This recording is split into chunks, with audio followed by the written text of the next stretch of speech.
രചന ഗംഗോത്രി. ഭാഗം 100. അംബികയാണ് വാതിൽ തുറന്നത്. പുറത്തു നിൽക്കുന്ന ഗംഗയെ കണ്ടപ്പോൾ അവൾ ആകെ ഭയന്നുപോയി. ഗംഗയുടെ മുമ്പിൽ ചെന്ന് പെടരുത് എന്നായിരുന്നു പ്രാർത്ഥന. പക്ഷെ കൃത്യമായി വന്ന് പെട്ടിരിക്കുന്നു. നിങ്ങൾ ചായ ഉണ്ടാക്കിയില്ലേ? കൃത്യസമയത്ത് എനിക്ക് ചായ കിട്ടണമെന്നറിയില്ലേ? ഗംഗ ദേഷ്യത്തോടെ ചോദിച്ചു. മോളെ, ഞാൻ മറ്റൊരു ജോലി ചെയ്യുകയായിരുന്നു. അതുകൊണ്ടാണ്. ഞാൻ വേഗം ഉണ്ടാക്കിത്തരാം. നിങ്ങളെ തല്ലാൻ പോലും എനിക്ക് തോന്നാത്തത് നിങ്ങളുടെ ദേഹത്ത് സ്പർശിക്കുമെന്നതുകൊണ്ടാണ്. എൻ്റെ അമ്മയെ കൊന്ന നിങ്ങളെ ഞാൻ വെറുതെ വിടില്ല. എത്ര സ്നേഹത്തോടെയാ നിങ്ങളോട് ഞാൻ പെരുമാറിയത്. ഇനി ഒരു പരിഗണനയും എന്നിൽ നിന്ന് പ്രതീക്ഷിക്കരുത്. നിങ്ങൾക്കതിനുള്ള അർഹതയില്ല. റാവുത്തർ താഴെയുണ്ട്. നിങ്ങൾ പോയി രക്ഷിച്ചുകൊണ്ടുവാ. ഞാൻ കാണട്ടെ നിങ്ങളുടെ കഴിവ്. നിങ്ങളുടെ മകളുടെ അപ്പനല്ലേ? അധികം താമസിയാതെ നിങ്ങൾ മുത്തശ്ശിയാകും. അത് കേട്ടപ്പോൾ അംബികയുടെ നെഞ്ചിൽ ഒരു വെള്ളിടി വെട്ടി. താൻ ആരോടും പറയാത്ത സൂക്ഷിച്ചു വെച്ച രഹസ്യം ഗംഗ അറിഞ്ഞിരിക്കുന്നു. അവൾ തൻ്റെ മകളെ കണ്ടുപിടിച്ചിരിക്കുന്നു. തൻ്റെ മകളെ ഉപദ്രവിക്കാൻ അവൾ ആളെ അയച്ചിട്ടുണ്ടാവും. എങ്ങനെയാ തൻ്റെ മോളെ ഒന്ന് രക്ഷിക്കുന്നത്? അംബിക ഓരോന്നാലോചിച്ചുകൊണ്ട് അടുക്കളയിലേക്ക് പോയി. ഗംഗ മുറിയിലേക്ക് കയറിയപ്പോൾ എല്ലാവരും അവളെ അത്ഭുതത്തോടെ നോക്കി. മോളെ, നീ എങ്ങനെയാ ഇത്ര വേഗം ഇതൊക്കെ അറിഞ്ഞത്? ഞങ്ങളിപ്പോഴാ അറിഞ്ഞത്. പക്ഷേ നീ ആ കുഞ്ഞിനെ വലുതും ചെയ്യുമോ മോളെ? കത്രീന ചോദിച്ചു. എൻ്റെ അച്ചമ്മ എന്നെക്കുറിച്ച് അങ്ങനെയാണോ കരുതിയിരിക്കുന്നത്? ഒരു കുട്ടിയെ ഞാൻ ഉപദ്രവിക്കുമെന്ന് അച്ചമ്മയ്ക്ക് തോന്നുന്നുണ്ടോ? അവൾ നമ്മുടെ ഫാത്തിമ ഡോക്ടറുടെ കൂടെയുണ്ട്. അവർ ചേട്ടൻ്റെയും അനിയൻ്റെയും മക്കളാണല്ലോ. ഫാത്തിമ അവളെ നന്നായി നോക്കും. അവൾക്ക് ആവശ്യമുള്ളതെല്ലാം ഞാൻ ചെയ്തു കൊടുക്കും. ക്യാഷിൻ്റെ ആവശ്യം അവൾക്കുള്ളതായി തോന്നുന്നില്ല. കാരണം അവളുടെ അക്കൗണ്ടിൽ നല്ല ക്യാഷുണ്ട്. പക്ഷേ അവളുടെ അപ്പനും അമ്മയും, അവരെ ഞാൻ തിരിച്ചു കൊടുക്കില്ല. കൊടുത്താലോ നമുക്ക് സമാധാനമായി ജീവിക്കാൻ പറ്റില്ല. അതുകൊണ്ടാണ്. അംബിക എല്ലാവർക്കുമുള്ള ചായ എടുത്തു വെച്ചിരുന്നു. അവരെല്ലാവരും കൂടി ചായ കുടിച്ചുകൊണ്ടിരുന്നപ്പോഴാണ് അംബിക അങ്ങോട്ട് വന്നത്. ഞാൻ അദ്ദേഹത്തെ ഒന്ന് കണ്ടോട്ടെ അവസാനമായി? അംബിക യാചനയോടെ ചോദിച്ചു. ഗംഗ ആരെയോ ഫോണിൽ വിളിച്ച് അങ്ങോട്ട് വരാൻ പറഞ്ഞു. അയാൾ വന്നപ്പോൾ അംബികയോട് അയാളുടെ കൂടെ പോകാൻ ഗംഗ പറഞ്ഞു. അയാൾ അംബികയെ റാവുത്തറുടെ അരികിലേക്ക് കൊണ്ടുപോയി. റാവുത്തറെ കണ്ടപ്പോൾ തന്നെ അംബികയുടെ ശരീരം വിറച്ചു.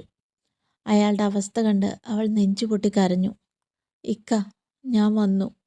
എത്ര ദിവസമായി നിങ്ങളെ തേടി നടക്കുന്നു. അറിയോ നിങ്ങൾക്ക്? നമ്മുടെ മോള് നിങ്ങളെ കാണാതെ വിഷമിച്ചിരിക്കുകയാ. അവളുടെ കാര്യം ഇവിടെ എല്ലാവരും അറിഞ്ഞു. നമ്മൾ ഉടനെ മുത്തശ്ശനും മുത്തശ്ശിയും ആകുമെന്നാ ഗംഗ പറഞ്ഞത്. എന്താ പറഞ്ഞതിൻ്റെ അർത്ഥം? നമ്മുടെ മോളെ.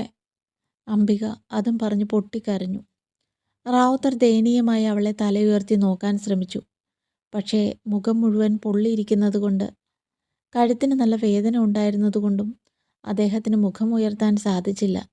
അപ്പോഴാണ് കൂടെ ഉണ്ടായിരുന്ന മോഹനൻ അംബികയെ വിളിച്ചത്. നിങ്ങൾക്ക് ഞങ്ങളെ രക്ഷിക്കാൻ കഴിയില്ലേ? പുറത്ത് ആരോടെങ്കിലും ഒന്ന് പറയൂ, ഞങ്ങളിവിടെ ഉണ്ടെന്ന്. എവിടുന്നെങ്കിലും ഒരു ഫോൺ കിട്ടില്ലേ? ആരെയെങ്കിലും ഒരാളെ വിളിച്ച് പറയ്. ഇയാളെ എത്രയും പെട്ടെന്ന് ആശുപത്രിയിൽ എത്തിക്കണം. അല്ലെങ്കിൽ. അയാൾ ബാക്കി പറഞ്ഞില്ല. ഞാൻ ചെയ്ത തെറ്റിൻ്റെ പേരിൽ എൻ്റെ മകൾ ശിക്ഷിക്കപ്പെടരുത്. മോൾക്കൊന്നും സംഭവിക്കാതെ നീ നോക്കണം. ഗംഗയുടെ കാല് പിടിച്ചാണെങ്കിൽ അങ്ങനെ. എനിക്ക് പോകാൻ സമയമായി. ഇനി അധിക സമയം എൻ്റെ മുമ്പിലില്ല. ഇനിയും ഒരു ജീവിതം നിൻ്റെ മുമ്പിലുണ്ടായാൽ മോളുമായി നന്നായി ജീവിക്കണം. അതിനുള്ള പണം മോളുടെ അക്കൗണ്ടിലുണ്ടല്ലോ. ഇനി എന്നെ കാണാൻ വരരുത്. എനിക്കിനി ആരെയും കാണണ്ട, റാവുത്തർ മരണമൊഴി പോലെ പറഞ്ഞു. അംബിക അതെല്ലാം കേട്ട് തളർന്നുപോയി. അവൾക്ക് എന്തു ചെയ്യണമെന്ന് അറിയില്ലായിരുന്നു. എങ്ങനെയെങ്കിലും ആ മനുഷ്യനെ രക്ഷിക്കണമെന്നുണ്ട്. അവൾ നിസ്സഹായയായി നിലത്തിരുന്നു. അപ്പോഴാണ് ഒരാൾ കയ്യിൽ ഒരു ഗ്ലാസ് ചായയുമായി അങ്ങോട്ട് വന്നത്. അത് അയാൾ അംബികയുടെ നേരെ നീട്ടി. അംബിക ആർത്തിയോടെ അത് വാങ്ങിക്കുടിച്ചു. അപ്പോഴാണ് 2 പെൺകുട്ടികൾ അങ്ങോട്ട് വന്നത്. അവർ അംബികയുമായി റാവുത്തറെയും മോഹനെയും കിടത്തിയിരിക്കുന്ന സ്ഥലത്തേക്ക് പോയി. റാവുത്തറെ അവർ താഴെ ഇറക്കിയിരുന്നു. അവിടെ ഒരു കൊച്ചുമുറിയിൽ അയാളെ കട്ടിലിൽ കിടത്തി. അംബികയോട് അവിടെ നിന്ന് അയാളെ ശുശ്രൂഷിക്കാൻ ആവശ്യപ്പെട്ടു. അവർ പുറത്തുനിന്ന് ആ മുറി പൂട്ടി. പോൾ സക്കറിയയ്ക്ക് കൊടുത്ത അതേ മരുന്ന് അംബികയ്ക്കും കൊടുത്തു.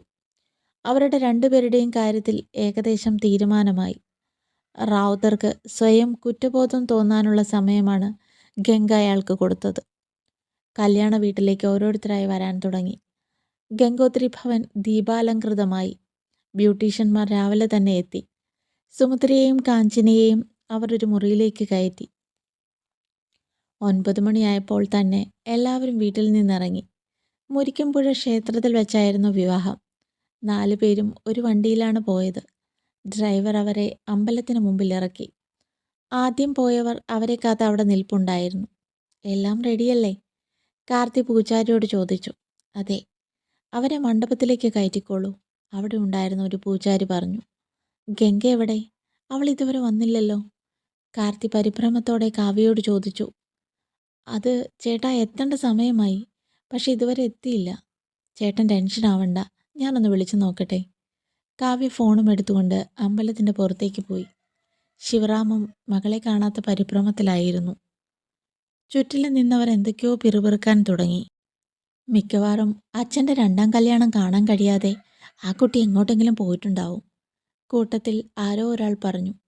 ആ കുട്ടിക്ക് അതിൽ അഭിപ്രായ വ്യത്യാസമൊന്നും ഉണ്ടായിരുന്നില്ല.